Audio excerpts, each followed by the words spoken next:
ตาក្រអ្វីមានតម្លៃក្រអីមានតម្លៃក្រអីដែលមានតម្លៃក្រអីគេក្រអីមកដឹងក្រអីមកកាត់អស់ចិត្តនៅអស់ចិត្តទេឥឡូវបើម្ល៉េះអស់ចិត្តអស់ចិត្តទេក្រមានតម្លៃក្រមុំ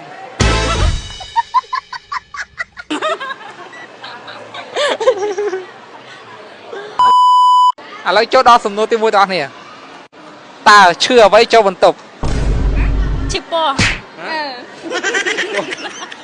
បើយើងឈឺពោះយើងចូលបន្ទប់ទឹកហើយឥឡូវថាឈឺអីគេដូចពុកម៉ាក់ខ្ញុំអញ្ចឹងជឿជាក់បានពីរ៉ូ50%ជឿជាក់ដាក់ខុស50%ឥឡូវទៀតដៃមួយចឹងអូខេត្រឹមត្រូវឥឡូវចូលមួយសំណួរទៀតតើក្រអ្វីមានតម្លៃក្រអីមានតម្លៃក្រអីដែលមានតម្លៃក្រអីគេក្រអីមកដឹងក្រអីមកកាត់អស់ចិត្តនៅអស់ចិត្តទេឥឡូវបើម្ល៉េះអស់ចិត្តអស់ចិត្តទេក្រមានតម្លៃក្រមុំ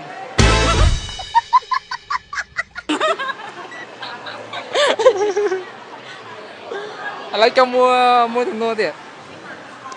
តើឡានអ្វីដែលមានកង់ច្រើនគេឡានអាកាម៉ាឡានធំកង់អាហ្នឹងមិនតិចមានកង់ជាង10ហ៎តែដឹងម៉ែដល់លើស10គេថាច្រើនជាង10តើកង់ឡានអីគេឡានអីគេមានកង់ច្រើនឡានអីគេកង់ច្រើនទេអស់ចិត្តនៅអស់ចិត្តទេឡានក្រុងចាថាឡានដឹកកង់ដែលមានកង់ច្រើនគេទៀតហើយ